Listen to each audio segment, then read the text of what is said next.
Assalamualaikum warahmatullahi wabarakatuh. Nah, kami dari kelompok 3 dengan judul Etika dan Sejarah Teknologi Komunikasi. Dengan saya sendiri, Desta Maharani, sini saya akan menyampaikan etika teknologi komunikasi. Nah, etika dalam teknologi komunikasi ini merujuk pada prinsip moral dan aturan berperilaku baik itu secara individu maupun kelompok menggunakan teknologi ataupun media yang digunakan untuk menyampaikan pesan ataupun berinteraksi melalui media.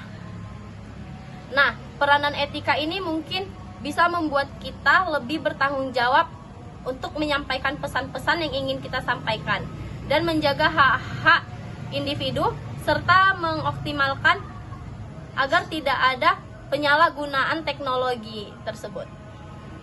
Nah, hal ini juga merujuk untuk kita menyampaikan pesan secara bertanggung jawab dan benar, serta melindungi hak-hak pribadi ataupun data diri pribadi, serta menciptakan ruang lingkup komunikasi yang aman, damai, dan beradab. Seiring dengan perkembangan teknologi dan peningkatan penggunaan teknologi komunikasi ini, peranan etika juga semakin krusial untuk membatasi kita berekspresi diri.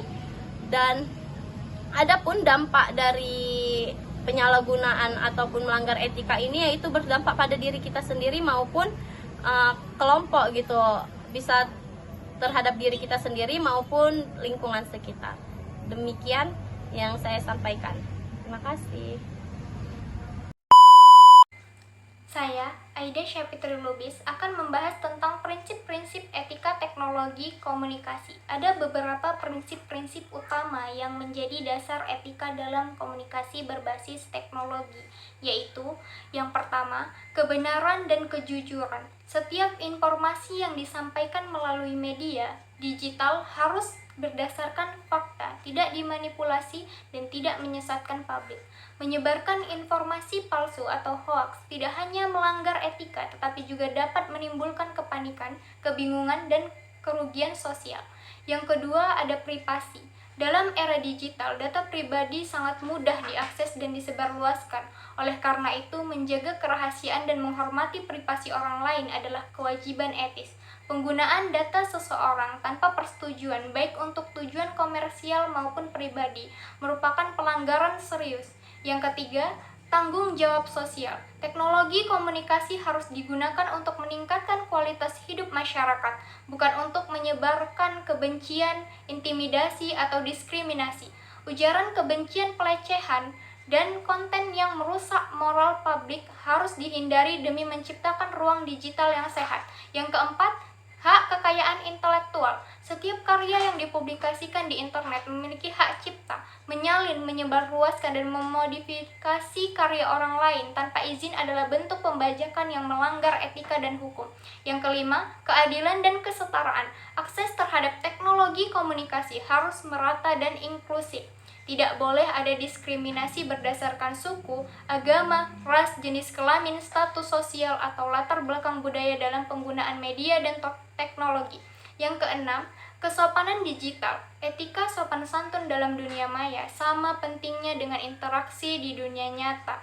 Menggunakan bahasa yang santun, tidak provokatif, serta menghargai pandangan orang lain menunjukkan kedewasaan dalam berkomunikasi digital.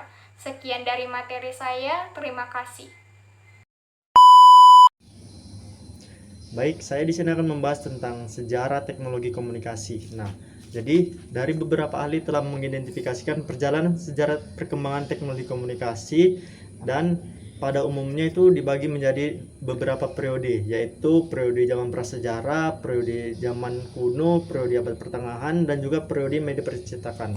Dan juga ada juga periode media elektronik. Nah, jadi yang pertama pada zaman prasejarah. Nah, pada zaman prasejarah, manusia itu banyak menggunakan metode sederhana untuk berkomunikasi, seperti dengan lukisan di dinding ataupun dengan bahasa isyarat dan alat-alat musik lainnya.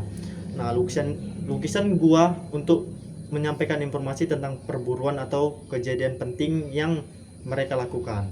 Nah, yang kedua itu ada zaman kuno atau abad pertengahan. Nah, pada zaman kuno, manusia itu mulai berkembang untuk sistem tulisan atau menyampaikan informasi.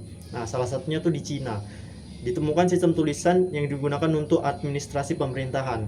Selain itu juga mereka menggunakan sinyal asap ataupun dengan juga burung merpati yang mereka menggunakan untuk metode komunikasi yang digunakan untuk menyampaikan pesan pada jarak yang jauh.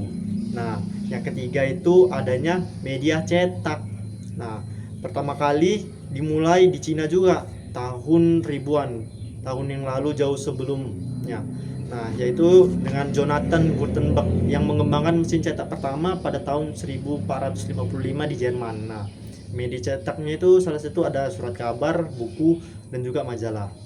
Yang keempat itu ada periode media elektronik. Nah, perjalanan sejarah perkembangan teknologi komunikasi berikutnya ditandai dengan kemunculan adanya telegraf sebagai untuk transisi antara periode media cetak dengan periode media elektronik. Nah, selain itu, masyarakat juga mulai dapat menikmati berbagai metode teknologi komunikasi seperti adanya telegraf, telepon, motion picture, alat rekam dan pemutarannya.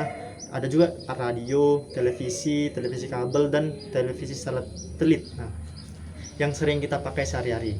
Dan yang kelima itu adanya periode media digital, yang mana yang saat ini kita gunakan ya itu gitu deh. Namun dalam banyak kasus ini pesan tidaklah mengalami perubahan, misalnya dengan media lain seperti media sosial, isi digital masuk ke dalam mode baru dalam berkomunikasi. Jadi itu media digital itu yang sering kita gunakan pada saat ini atau sekarang ini gitu. Jadi sekian aja pembahasan dari saya. Terima kasih.